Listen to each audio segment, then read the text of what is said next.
Hello and welcome. Welcome to the TV room.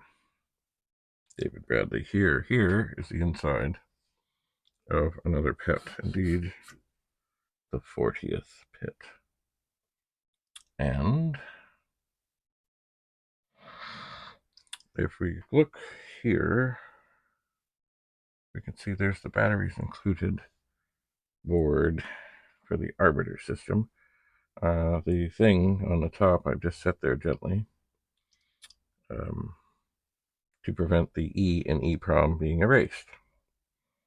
Over at the far side here, there's a couple of other ROMs things, and who knows, maybe there's just one empty socket in this one. I don't know. Anyway, so this machine, it comes up and it seems to work. It's definitely, I think, having screen RAM issues, which is unfortunately typical. I will have to look up and figure out what the RAM chips are. Or those clean up nicely when I do that. Do they look like? I don't know if the RAM chips in this machine are the same for the screen RAM or not. And 4116. Where would they be? Where would they be? One would think they might be close to this connector, which is where the cable goes up to the monitor. But not necessarily. I will have to look it up. I will. And they may not be the same. These do seem to be, I think, 4116 chips. And they're all very dirty.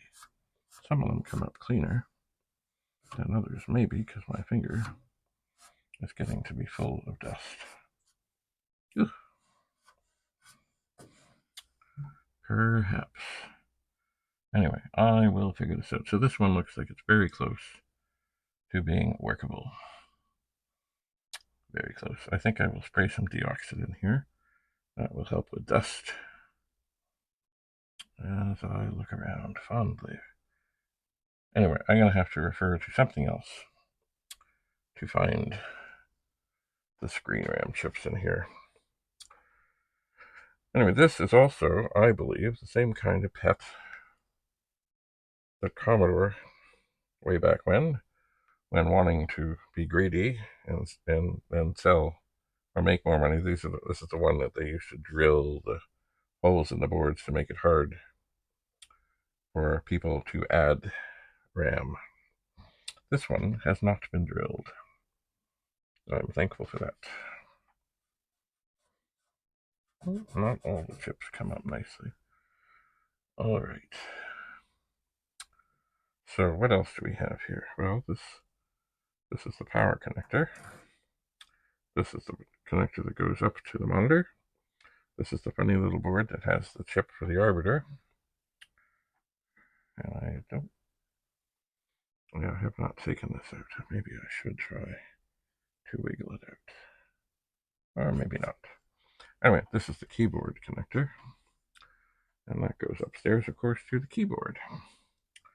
And in the back corner is the power supply. There's a great big capacitor here. And I'm just looking around for the version of the board. And I don't see it.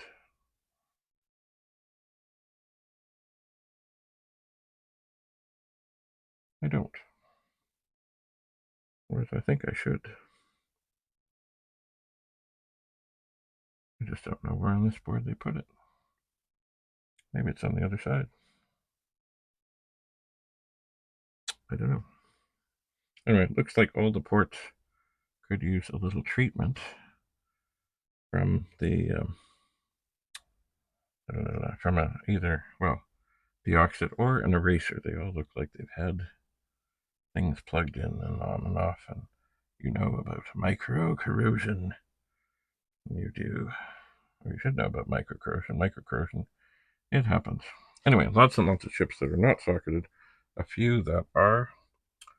But really, I think I've just got to figure out where the screen RAM chips are, and we can go from there. So welcome to pet number 41. So we'll see you again soon. And I suppose this one will end up in the pet room. But for the moment, I will assess it here in the TV room. Thanks for coming. Have a lovely, lovely day. Bye for now.